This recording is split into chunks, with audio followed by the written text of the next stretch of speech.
Here's a little more background on this. Prime Minister Abe is on the Mexico economic bandwagon, but it's worth noting that the IMF has already shaved 0.5% off that country's growth.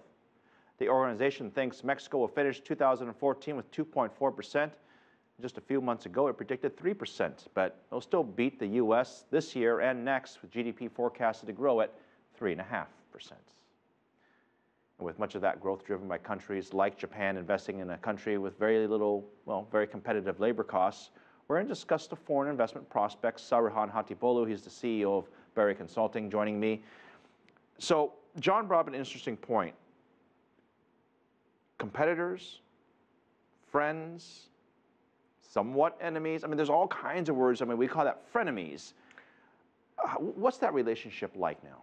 Well, it is business first, right? We've seen the Chinese president actually do this trip last year, and he was very effective in doing that. But I think China has more of a advantage in this, because if you look at the trade between China and Latin America, in 2000, it was $12 billion. Right now, it's over $250 billion. Japan has a lot of room to make up, and I think the Japanese foreign policy is counterbalancing China right now in the areas that China is interested in. They're not going to be able to succeed. I mean, a lot of people compare Japan and China, and I just want to point out they make very different things.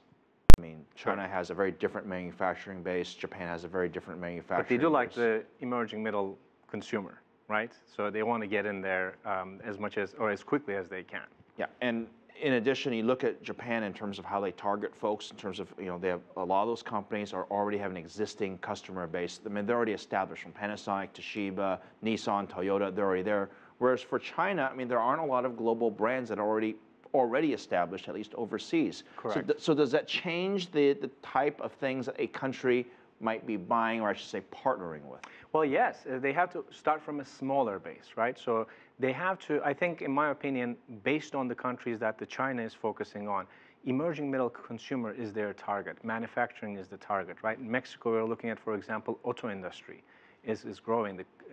The consumers are buying it. So yes, it's going to start from a smaller base in China with different products, but they're going to make up the slack pretty quickly. We just mentioned that the IMF downgraded the growth for Mexico, and I will say, when I saw that, I was a little bit surprised, because Mexico has gone through reforms. They have so far weathered this sort of downturn on Latin America relatively well. But at the same time, you know, despite all the reforms, despite all this talk of trade and free trade and competitiveness, they can't seem to get the engine going, at least as much as the president would like it to be. What's missing? Well, nothing is missing, except they have started the reform process, and it takes a long time for the reform process to be implemented. Patience, yes. If you look at the economy, yes, it's disappointing, but Mr. Nieto cut the fiscal stimulus. They're not spending as much on infrastructure. Consumers are a little worried now. They're not spending that much, and let's not forget exogenous shock that all emerging markets went through, that Mexico as well, because 80% of Mexico's exports go to the United States. So this is a short-term phenomenon. We also started with, actually, our forecast at Beri was 2.2. We upgraded 2.4% last month. So it is going to be steady improvement looking from 2015 and then on for Mexico. They reformed energy, they reformed telecoms, the TV industry is getting changed as well. Carl Slim, I'm sure, has a lot on his plate. What's next for the government? What are they going to reform next, do you think? Well, they have to actually see out this energy reform, right? It's passed, it's good, but they need to bring in the foreign investment. Pemex is a company that's state-owned. We all know it's a monopoly. They're not doing well. Even though their executives are saying, if this is implemented adequately, they're going to get $10 billion in a decade, so $1 billion per year. That is going to increase the country's production, oil production, 50%, and add to GDP 1.5 percentage points. They have to get it right. Passing it from the Congress is one thing, actually implementing is another. So we'll be watching that very carefully.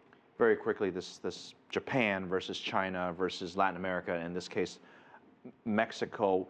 What is the Japanese strategy, do you think? I mean, what are they trying to do? Are they just protecting their sort of territory and their business, or do you think they're going on a bit of the offense? Or are they just going to basically follow what China's doing and stay nearby? They're trying to counterbalance China's growing influence in the region. That's what they're trying to do. I think one of the main issues that the Japanese delegation is trying to do in this week is to make sure Trans-Pacific Partnership is actually going on the way Japan wants, because they want in and they want it in quick. All right. Saruhan Hatipoglu, thank you very much. Good to see you. Sure.